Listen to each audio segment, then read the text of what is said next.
एक बार जोरदार ताली बजाइए तो कुछ काम हो। नहीं, मजा नहीं है।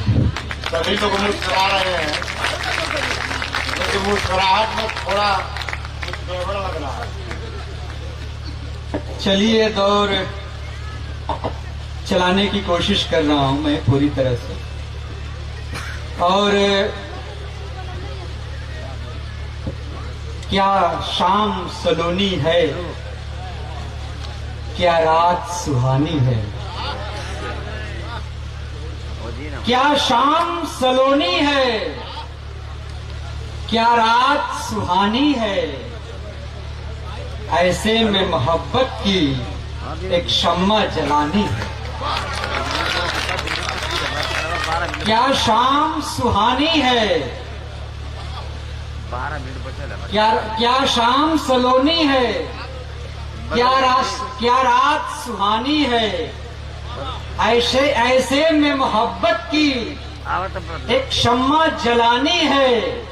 और अश्कों को हथेली पर रख कर के मेरे देखो, जम जाए तो खूने दिल, बह जाए तो पानी।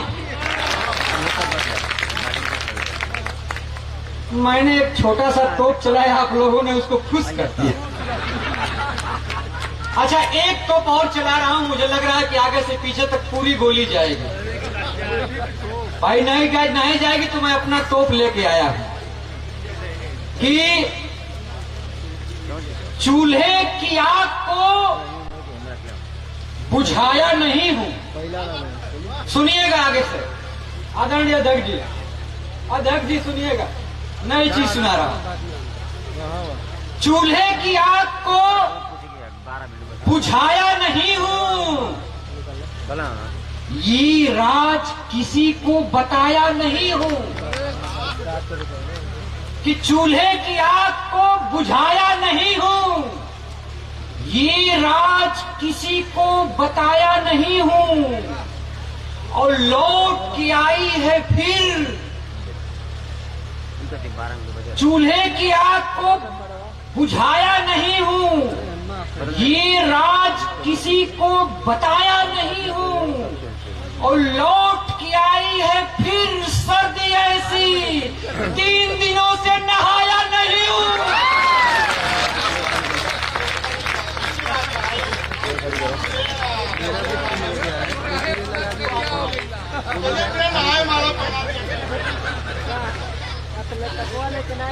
हमारा भी फूल हो गया। अब मुझे लग रहा है कि आप लोग क्या सुनना चाह रहे हैं। दरअसल क्या है कि मैं ये कहते हुए डर रहा था कि कहीं ऐसा मैं अकेले न हो गया, लेकिन आप लोग इतने लोग हैं, अब मेरा जो है बहुमत हो गया कि ये राज किसी को बताया नहीं हूं। उनको बोलिए जाके सोने। और लौट के आई है फिर सर्दी ऐसी कि 3 दिनों से नहाया नहीं हूं। और लटिया में मिलता है 20 का ही खाना, 20 रुपए में 10 रुपया। लटिया में मिलता है 10 का ही खाना, यह सोच कल से ही खाया नहीं हूं। आइए, अब मुझे लग रहा है कि आप लोग क्या सुनेंगे और क्या नहीं सुनेंगे। आइए इस शानदार सफर को, कवि सम्मेलन के सफर को सजाते हैं।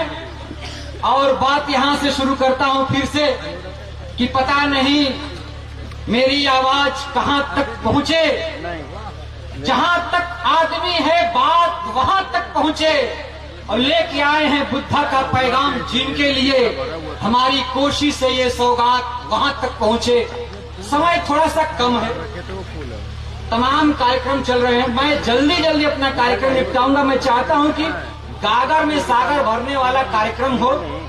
आइए हमारे बीच बनारस ये कैमूर से रीना शाक्या जी हमारे बीच उपस्थित हैं। मैं इस समय जब से मैं घायल हुआ हूं, मैं अपना काम बखूबी कर रहा हूं। पैर घायल हुआ है और सब ठीक है, नहीं कह रहे हैं कैसे घायल हुआ है, तो मैं इसका जवाब दूंगा सर। थोड़ा सा मैं बुद्ध के चरणों में 2 शब्दों के पुष्प समर्पित कर दूं। मैं रीना जी को आवाज दे रहा हूं कि रात चांद की नुमाइश में खलल पड़ता है, चांद पागल है, अंधेरे में निकल पड़ता है, और याद आई है अपने बुद्धा की सांसों, जरा आहिस्ता चलो, धड़कनों से भी इबादत में खलल पड़ता है। वाह, क्या बात है, एक बार जोरदार तालियां। जिसकी खातिर सुमनसा सुमन चाहिए, धूप चंदन नगर की जरूरत नहीं, बुद्धा के लिए बस नमन चाहिए। नहीं साड़ू भाई आप आ गए हैं तो पहले बता दिए होते, हम नहीं आते, क्योंकि घर में एक मर्द का होना बहुत जरूरी। आपको प्रणाम करता हूं। अगर आपके पास आसन हो तो कहीं भी बैठ जाए। डार्विनवाद के अनुसार अगर आप अपने अंगों का प्रयोग नहीं करेंगे तो वह अंग धीरे धीरे लुप्त हो जाएंगे, इसलिए आपके पास जो भी अंग है उसका आप भरपूर प्रयोग करिए, नहीं तो लुप्त हो जाएंगे तो फिर आप हमें दोष मत दीजिएगा, न तो उसमें डार्विन का कोई दोष नहीं। आइए अब मैं सिवान की धरती पर चलता हूं। हमारे सामने बड़े भाई संतोष जी बैठे हुए हैं, उनको मैं प्रणाम निवेदित करता हूं। बड़े बगल में हमारे कहाँ हैं अध्यक्ष जी लटिया महोदय आयोजन समिति गए। चलिए आइए, एक ऐसा नौजवान कवि जो हमारी सृजन पाठशाला के से निकले हैं, लेकिन साल भर के अंदर इस लड़के के अंदर इतनी धार आई है कि मैं इस लड़के के विकास से खुद आश्चर्यचकित हूं कि यह लड़का इतना विकास कैसे किया, और मैं आशान्वित है कि आगे चलकर के यह हमारी भूमिका इस मंच से अदा करेंगे। एक बार जोरदार तालियों के साथ सिवान से चैन मारे। इनके अंदाज कैसा होगा सुन लीजिएगा, 2 पंक्तियां इनके लिए मैं कहना चाहूंगा कि राह के पत्थर को चकनाचूर होना चाहिए, राह के पत्थर को चकनाचूर होना चाहिए, बार चाहे एक हो भरपूर होना चाहिए, बार चाहे एक हो भरपूर होना चाहिए, और सिर्फ इतना ही नहीं कि वो हार अपनी मान ले, अरे वो हमारे सामने मजबूर होना चाहिए। जब इन्होंने मुझसे संपर्क किया, कविताएं अपना भेजने लगा, कि मैंने पूछा कि भैया बताओ आप चैन, आपके परिवार में सब चैन से हैं ना? तो इन्होंने कहा कि हाँ सब चैन है। ये बताओ कि आप कवि हो? इन्होंने कहा कि हाँ कवि हैं। उन्होंने कहा कि क्या तुम्हारे पिताजी भी कवि हैं क्या? तो उन्होंने कहा कि हाँ वो भी कवि है।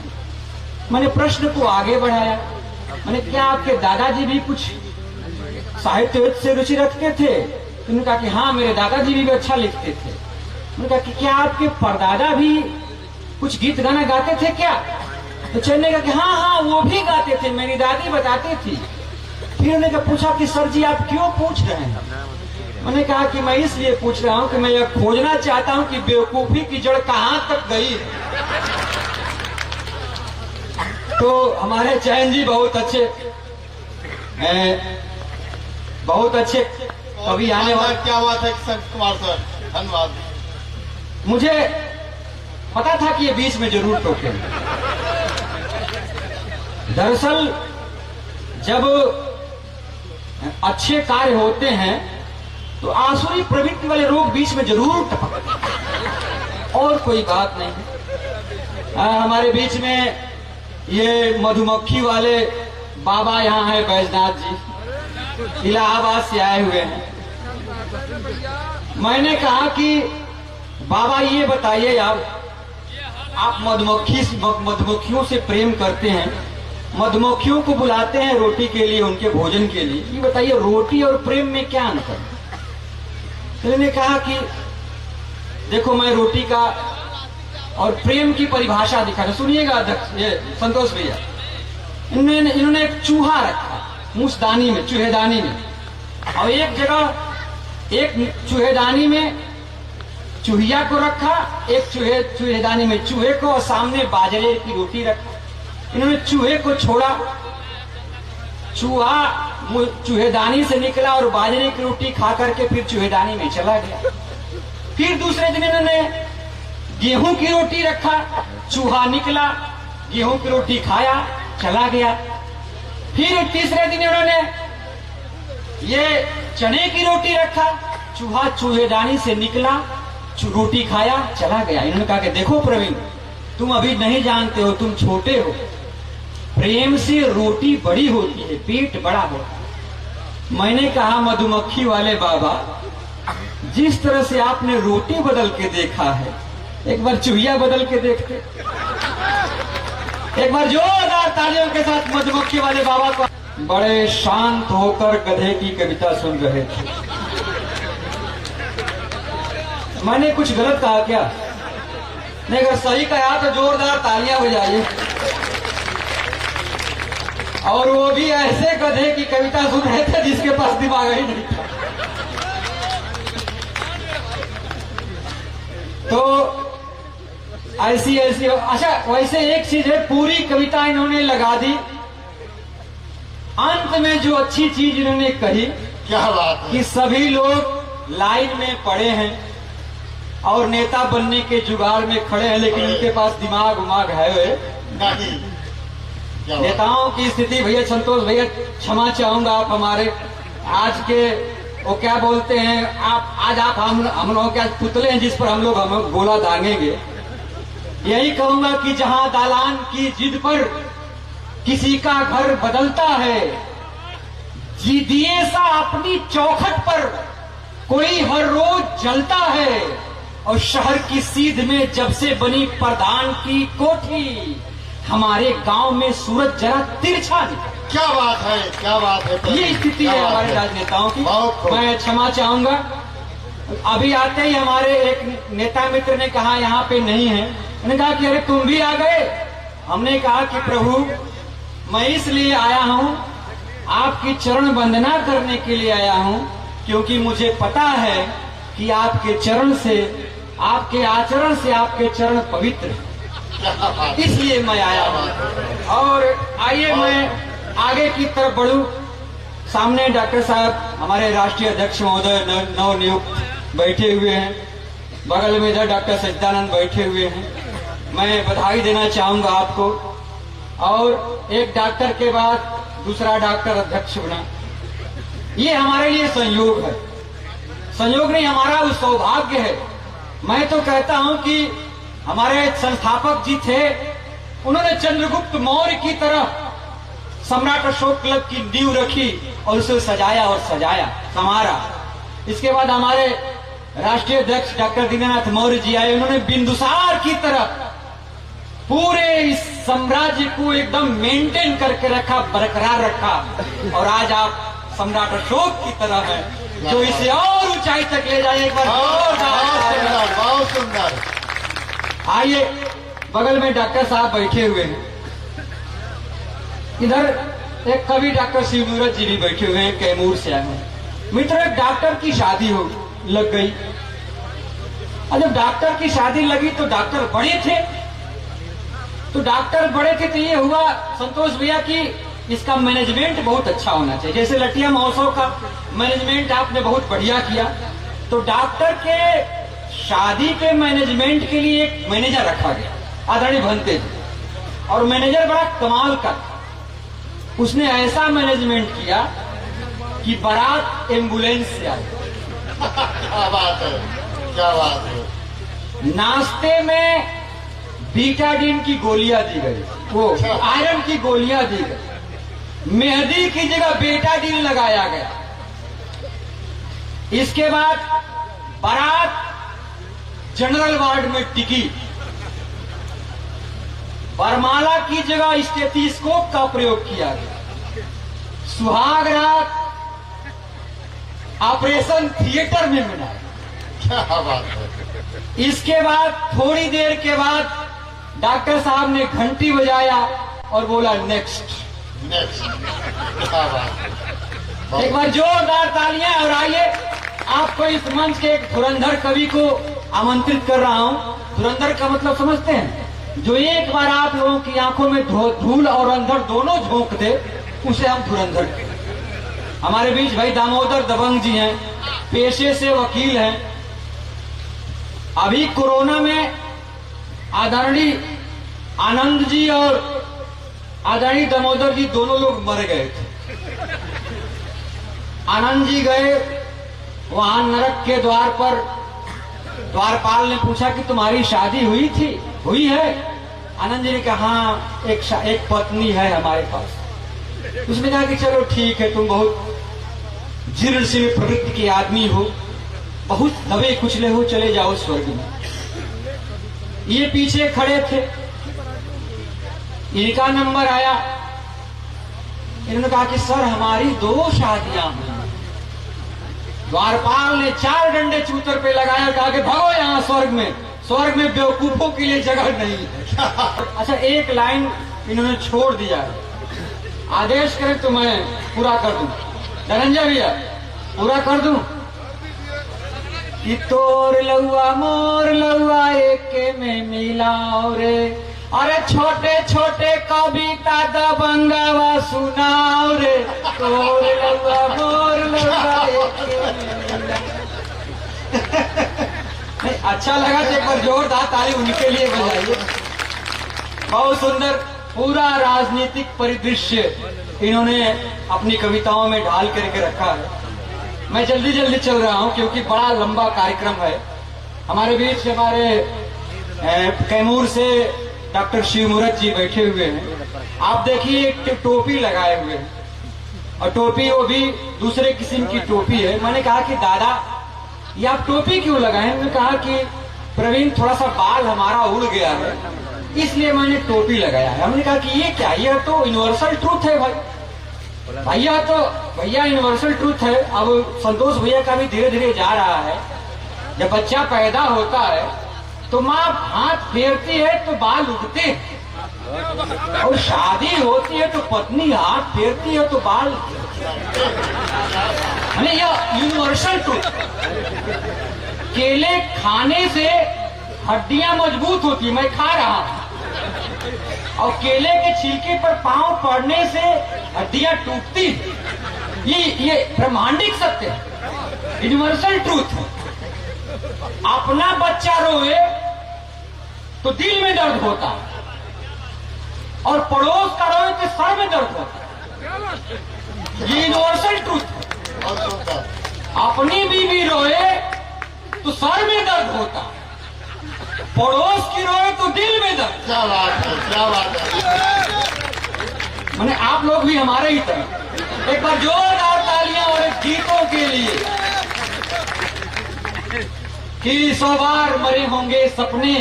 बहुत सुंदर गीत लिखते हैं आदरणीय डॉक्टर शिवमूर्त जी कि 100 बार मरे होंगे सपने, 100 बार ढले होंगे आंसू, सहते सहते हद से बाहर जब कोई दर्द गया होगा, तब किसी प्यासे होठों पर गीतों ने जन्म लिया होगा। एक संतोष भैया के चरणों में भैया धनंजय सुनिएगा कि देश पे लदे हो बेताल की तरफ। देश, नेपाल वाले लोग गए कि हैं भी? देश पे लदे हो बेताल की तरफ, गढ़ रहे कहानी माया जाल की तरफ। वक्त अभी शेष है, सुधर जाओ वरना कूट दिए जाओगे नेपाल की। एक कविता है डॉक्टर साहब, मैंने एक अगुवाई कराई, एक अपने मित्र की शादी कराई। संजोग से उसकी कोई साली नहीं थी, तो उसने मुझसे शिकायत किया कि अरे यार कहाँ ले आकर के हमको फंसा दिया। तो मैंने कहा कि अरे जिसके पास है उससे ले लो, क्यों टेंशन में हो। सुनिएगा बात कि गाली वाले गाली दो, कि गाली वाले गाली दो, प्याली वाले प्याली दो, मैं केवल बीबी वाला हूं, साली वाले साली। बात पीछे तक पहुंच रही है कि गाली वाले गाली दो, प्याली वाले प्याली दो, मैं केवल बीवी वाला हूं, साली वाले साली। तो जंगल से मैं उगा पड़ा, जंगल में मैं उगा पड़ा, माली पाकर आया हूँ, रोटी का मैं भूखा था, गाली खाकर आया। जंगल में मैं उगा पला, जंगल में मैं उगा पला, माली पाकर आया हूँ, रोटी का मैं भूखा था, गाली खाकर आया हूँ। यहाँ बड़ी ही गर्मी है, गर्मी बड़ी बेशर्मी है, नहीं हवा का झोंका है, नहीं धूप में नरमी है। एक छोटा सा पेड़ लगाऊं, जगह कोई एक खाली दो, गोरी दो या काली दो, साली वाली साली। यहाँ बड़ी ही गर्मी है, काटो पेड़, कितना काटोगे। जंगल में मैं उगा पला, हिडमा को मार दिएगा। कविता सुनिए कि जंगल में मैं उगा पला, माली पाकर आया हूँ, रोटी का मैं भूखा था, गाली खाकर आया हूँ। यहाँ बड़ी ही गर्मी है। 1 रुपए में 1.5 लाख पेड़ बेच दिए गए, 1 रुपए में 1.5 लाख से ऊपर। यहाँ बड़ी ही गर्मी है, गर्मी बड़ी बेशर्मी है, नहीं हवा का झोंका है, नहीं धूप में नरमी है। एक छोटा सा पेड़ लगाऊं, जगह कई एक खाली दो, गोरी दो या काली दो, साली वाली। तो मची किचाइन संसद में, आंगन सूना सूना है कि मची किचाइन संसद में, आंगन सूना सूना है, उसने टैरिफ लादा है, इसने सिर को धोना। मची किचाइन संसद, मची किचाइन संसद में, आंगन सूना सूना है, उसने टैरिफ लादा है, इसने सिर को धोना है। तो रूसी तेल लगाएंगे, चाइनीज चावल खाएंगे, स्कूलों को बंद करेंगे, बच्चे पढ़ने जाएं। रूसी तेल लगाएंगे। मैं शिक्षक हूँ भाई, जो सामने राजीव जी बैठे हुए हैं, रूसी तेल लगाएंगे, चाइनीज चावल खाएंगे, स्कूलों को बंद करेंगे, बच्चे पढ़ने जाएंगे। मैं शिक्षक हूँ, अपनी बात कहता हूँ कि मुझको मेरी छड़ी दिला दो, बच्चे 4 सवाली दो, साले को गरियाना है, साली वाले साली, गोरी दो या काली दो, साली वाले साली, गोरी दो या काली दो, साली वाले साली। अब सामने दादा जवाहर जी बैठे हुए हैं, सोच रहे हैं कि हम क्या करें। झूठ बोलना पाप है, झूठ बोलना पाप है, नदी किनारे सांप। झूठ बोलना पाप है, नदी किनारे सांप है, उससे तुम डरना सीखो, वही तुम्हारा बाप। झूठ बोलना पाप है, नदी किनारे सांप है, उससे तुम डरना सीखो, वही तुम्हारा बाप है। चोरी सीना जोरी में, चोरी सीना जोरी में पीएचडी करवाएंगे, जब उल्टा लटकाएंगे, अच्छे दिन आ जाए। चोरी सीना जोरी में पीएचडी करवाएंगे, जब उल्टा लटकाएंगे, अच्छे दिन आ जाएंगे। तो डिजिटल छोड़ो, नोट नगद दो, ऑनलाइन नहीं चलेगा। डिजिटल छोड़ो, नोट नगद दो, असली दो या जाली दो। मुझको दारू पीना है, साली वाले साली, गोरी दो या काली दो, साली वाले साली। बहुत सुंदर। अब सुनिए असली चीज, जिसके लिए पूरी कविता को लिखा है कि जानो, जानो रोजी रोटी को, उसको क्या जो फल देगा। जानो रोजी रोटी को, उसको क्या जो फल देगा। अरे वह तो एक फकीरा है, झोला उठाकर। क्या बात है, क्या बात है, क्या बात है। जानो रोजी रोटी को, उसको क्या जो फल देगा। अरे वह तो एक फकीरा है, झोला उठाकर चल देगा, और मांगे से कुछ नहीं मिलेगा। यह सिस्टम तो बहरा है, अरे जिस पर केवल तेरा हक है, वहां नाक का पहरा। क्या बात, बहुत सुंदर, बहुत सुंदर। जानो रोजी रोटी को, उसको क्या जो फल देगा। वह तो एक फकीरा है, झोला उठाकर चल देगा। तो जानो रोजी रोटी को उसको क्या जो फल देगा, वह तो एक फकीरा है, झोला उठाकर चल देगा। तो मांगे से कुछ नहीं मिलेगा, यह सिस्टम तो 12 है। जिस पर केवल तेरा हक है, वहां नाक का पहरा है।